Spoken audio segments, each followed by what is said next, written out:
سلام، تو این ویدیو قرار گل گرد نفیس دودی رو یاد بگیرید. با نخ ابریشمی به صورت 4 لا میدوزم.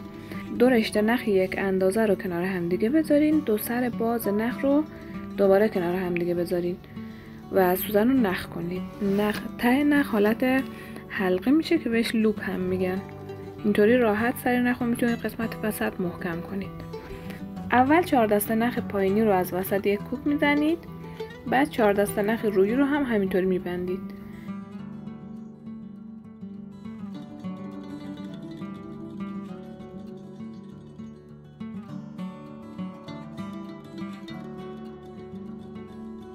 و بعدم با یک کوک هر 2 تا دسته نخ رو یک جا کوک میزنید که محکم و ثابت باشه.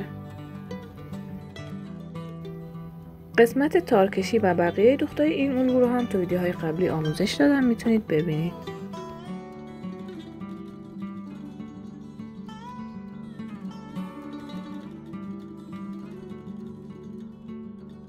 نخ و سوزن رو از زیر یکی از کوک‌ها خارج میکنیم. بعد از زیر کوک کناریش رد میکنیم.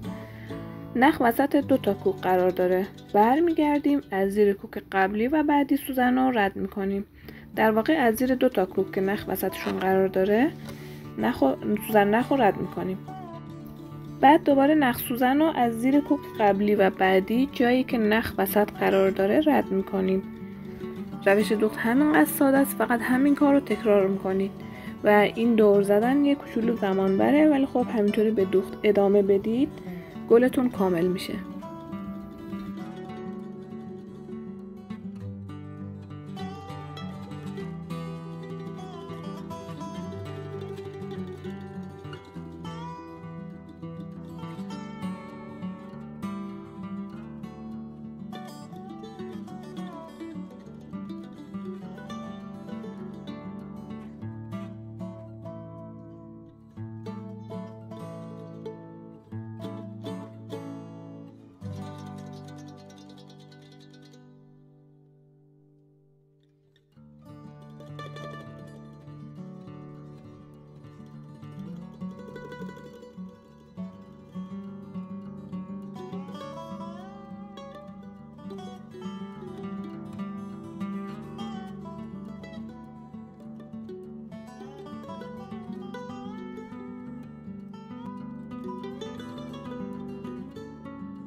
امیدوارم که این آموزش براتون مفید بوده باشه. تشکر از اینکه وقت گذاشتید و نگاه کردید.